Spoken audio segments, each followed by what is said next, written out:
এক ধরনের প্রতারণা করা হয়েছে সংবিধান সংস্কার পরিষদের সদস্য হিসেবে সরকারি দল তারা শপথ গ্রহণ না করে। গত 12ই ফেব্রুয়ারি বাংলাদেশে ত্রয়োদশ জাতীয় সংসদ নির্বাচন এবং গণভোট অনুষ্ঠিত হয়েছে। বাংলাদেশের বহুল আকাঙ্ক্ষিত নির্বাচন, গণ অভ্যুত্থানের পরবর্তী প্রথম নির্বাচন, হাজারো শহীদের রক্ত পেরিয়ে আমরা এই নির্বাচনে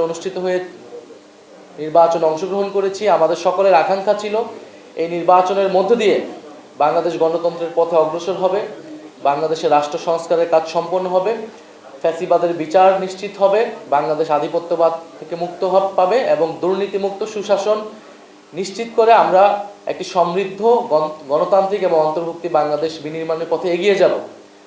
কিন্তু নানা কারণে আমাদের সেই স্বপ্ন ভঙ্গ হয়েছে, আমরা আশাহত হয়েছি, নির্বাচন প্রশ্নবিদ্ধ হয়েছে। আমরা নির্বাচনকে নিয়ে আমাদের সেই পর্যালোচনাগুলো রেখেছি।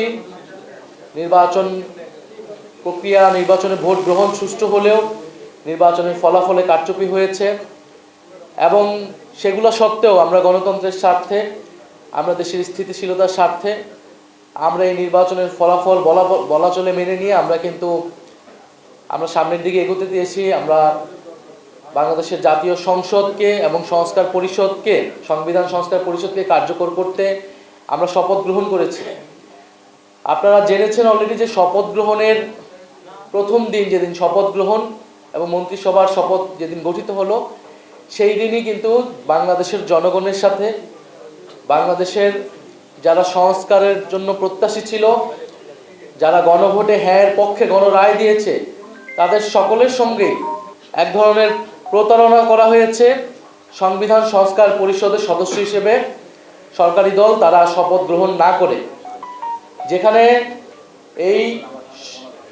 এই নির্বাচনের সাথে গণভোট একটি অঙ্গাঙ্গী বিষয় ছিল এবং গণভোট হয়েছে জুলাই সনদ বাস্তবায়ন আদেশ অনুসারে, যে আদেশে খুবই স্পষ্টভাবে বলা হয়েছে যে শপথ গ্রহণ সংসদ সদস্য এবং সংবিধান সংস্কার পরিষদ সদস্য হিসেবে একই দিনে শপথ অনুষ্ঠিত হবে এবং একই ব্যক্তি শপথ পড়াবেন এবং যারা সংসদ সদস্য হিসেবে নির্বাচিত হবে তাদের সমন্বয়ে সংবিধান সংস্কার পরিষদ নামে একটি পরিষদ গঠিত হবে, যারা মূলত এই জুলাই সনদ এবং গণভোটে যেই সংস্কার প্রস্তাবনাগুলো ছিল সেগুলো বাস্তবায়ন করবে, সেগুলো সংবিধানের সমন্বয় করবে। কিন্তু একটি ভুল ব্যাখ্যা দেওয়ার মাধ্যমে, সংবিধানের দোহাই দেওয়ার মাধ্যমে সংবিধান সংস্কার পরিষদের সদস্য থেকে শপথ না নেওয়া থেকে তারা নেননি, তারা বিরত থেকেছেন। আমরা মনে করি এটি সংস্কারের সাথে প্রতারণা করা হয়েছে, এটি নতুন বাংলাদেশের যে আকাঙ্ক্ষা, সেই আকাঙ্ক্ষার সাথে প্রতারণা করা হয়েছে এবং যে গণরায় এসেছে গণভোটে, সেই গণরায়কে বৃদ্ধাঙ্গুলি দেওয়া হয়েছে। আমরা আহ্বান জানাবো, আমরা আশা করব তারা দ্রুত সময়ের মধ্যে তারা শপথ নেবেন। সংবিধান সংস্কার পরিষদ ছাড়া এই জাতীয় সংসদের কোনো মূল্যই নাই। আমরা গণ অভ্যুত্থানের পরে ঐক্যমত কমিশনের আলোচনার মাধ্যমে, নির্বাচনের মাধ্যমে, গণভোটের মাধ্যমে এই জাতীয় সংসদে যাচ্ছি, কারণ এই জাতীয় সংসদ শুধু জাতীয় সংসদ না, এই জাতীয় সংসদ একটি সংবিধান সংস্কার পরিষদ হিসেবে কাজ করবে এবং সংবিধান পরিবর্তন করে বাংলাদেশের গণতান্ত্রিক যে সংস্কার, বাংলাদেশের প্রতিষ্ঠানগুলোর যে সংস্কার, সেই সংস্কারগুলো নিশ্চিত করবে।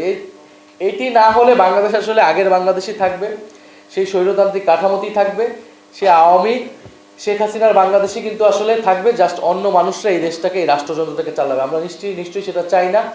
সংস্কারের আকাঙ্ক্ষা সরকার দলের যারা রয়েছেন, যারা নেতৃত্বে যিনি আছেন, তারাও বলেছেন, হ্যাঁ ভোটের প্রচারণা তারা করেছেন। ফলে আমরা আশা করব অতি দ্রুত সময়ের মধ্যে তারা সংবিধান সংস্কার পরিষদ হিসেবে শপথ নেবেন এবং কারণ জাতীয় সংসদ এই সংবিধানের এই যে মৌলিক কাঠামোর পরিবর্তনগুলো, সেই পরিবর্তনগুলো শুধুমাত্র সংসদের মাধ্যমে, সংসদ সদস্যদের মাধ্যমে হওয়া সম্ভব নয়। এই আলোচনা, এই তর্ক বিতর্ক কিন্তু সেই ঐক্যমত কমিশন থাকতেই কিন্তু আমরা করেছি।